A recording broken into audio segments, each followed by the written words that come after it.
Hello and cheers. It's leg day, and it is December 14th, so it's almost Christmas. It's probably gonna be my last vlog in Lubbock for a bit because I'm headed back to Houston in about a week. I have that entire week of Christmas off from work over at the healthcare center that I work at now. And so it's pretty hype. But yeah, so I'm gonna head to the gym. When I catch y'all there, we'll hit a prayer, and then we'll hit some freaking legs, baby. Okay, so prayer time. Father, I just want to thank you for this opportunity to train again. I know my discs have been messing with me a little bit, but I ask that you allow me to train without pain today, Father. Whether that be by guiding me to movements that don't aggravate my L5, or whether that be by just taking the pain away, Father. I just want to thank you for everything you've done for me so far, training-wise, allowing me to get to the point that I am.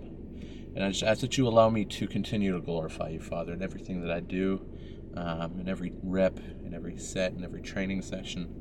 And just remind me that it's all for you and not for myself, Father. Remind me that every training session is for a greater good, a good that is greater than myself. And it's in your name that I pray. Amen. Let's get to it, boys. Before the floodgates open, can't be just like this. It's all over. I hear the violence calling, turn and run.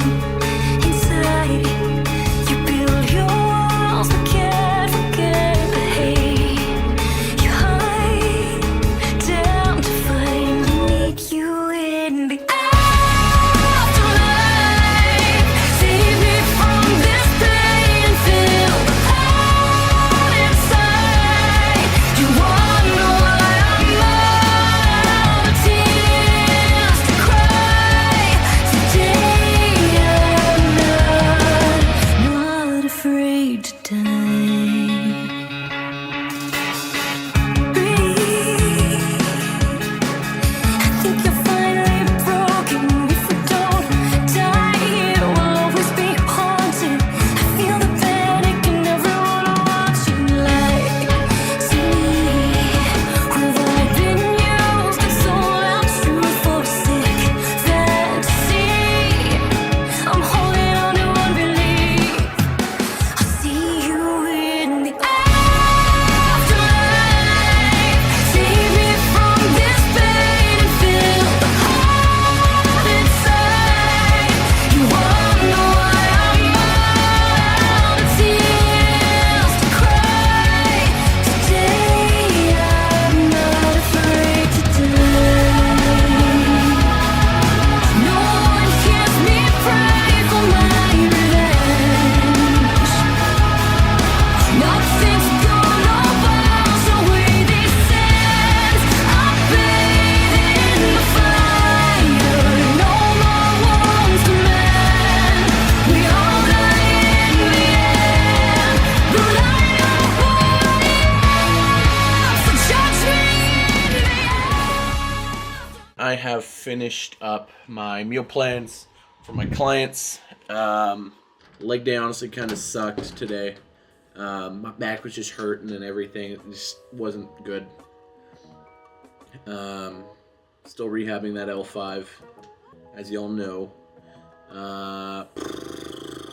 Alrighty guys, so there's a couple things I wanted to go over with y'all about like training with a bulging or a herniated disc.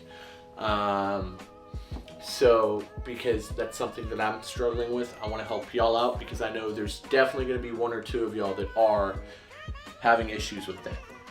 Number one thing, if it hurts, stop. And when I mean hurt, I don't mean like, oh, you know, your back's feeling tight. Oh, you're getting close to like failure. I mean, like, if you start feeling a shooting pain in your back or something going down your legs, cut it, stop it, you're done. What this means, the shooting pain, is the feeling of that bulge hitting that little like narrow canal in your spine and in your vertebrae that holds the actual like sciatic nerve that your disc is actually touching. So when your disc touches the actual sciatic nerve, what happens is it sends a pain signal down that leg. So if you, for example, have a bulging disc in say your L5, S1, or a herniated disc, and it's bulging to the left, it's going to, when you put pressure on it and it bulges out, it's going to touch that sciatic nerve and it's going to send a shooting pain down your leg. That's what causes sciatica. It's these bulging discs, these herniated discs. So if it hurts and you start feeling that, cut it, you're done, stop it. Number 2, axial loading. In this case, axial loading is something you want to be careful of in an unsupported manner. So something like a free bar back squat, something like a SSB squat like I just did. Those are movements that put a lot of tension and pressure on your lower back and then on those discs, which may lead to it bulging out. So you want to avoid any axial load that may have an unstable spine for you. For me, I don't have really any issues with an SSB or a yoke. And if I do start feeling some kind of like pelvic instability, I cut it and move to something else. A great alternative for a barbell back squat is going to be a hack or pendulum squat, a Zercher squat. However, what you want to by all cost avoid is leg presses. Reason why is on leg presses, there's a very massive tendency for a lot of people to rotate at their hips, right? Giving you that posterior pelvic tilt so that you can hit more depth, bring your knees closer to your chest. That right there is the number one way to bulge or herniate a disc. All day, every day, I've seen it happen. Don't do it. Just don't leg press. It's horrible for you. Just don't do it. If you don't have disc issues and you're watching this video, don't fucking leg press. No, just don't do it. Build your core, build your spinal erectors, those big old slabs of meat back there, and start back squatting, start hack squatting, pendulum squatting. Those are going to be the absolute safest movements for longevity and hypertrophy with lower back issues. You're going to want to rehab, right? For the actual rehabilitative side of things, there's going to be 2 things you really want to focus on. Number 1 is going to be your abs. You're going to want to do planks.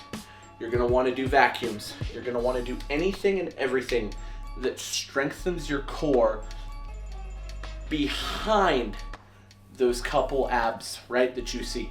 Those 6-pack, 8-pack muscles are cool. They look good.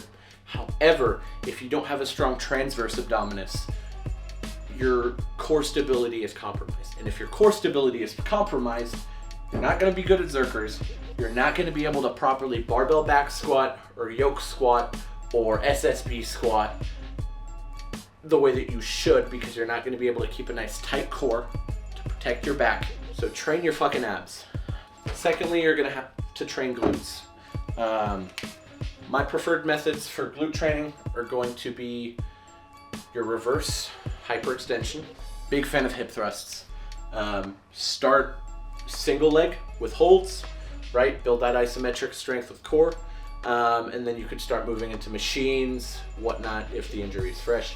If you're great, if you're doing good, just go straight into the weighted machines and barbell hip thrusts. Once you have rehabbed your lower back and you are in good shape, another great glute movement is going to be RDLs. I love RDLs as long as they're done correctly for your glutes and posterior chain. Show me one person with a shitty RDL that has a massive bunda. Show me one person that has small cheeks, small butt, but can RDL 4, 5, 6 plates. Doesn't exist. Does not exist. RDLs are going to be a great glute movement for strength, for hypertrophy, for power, across the board. Only caveat with RDLs is is right here, back to rule number 1. If it hurts, stop it.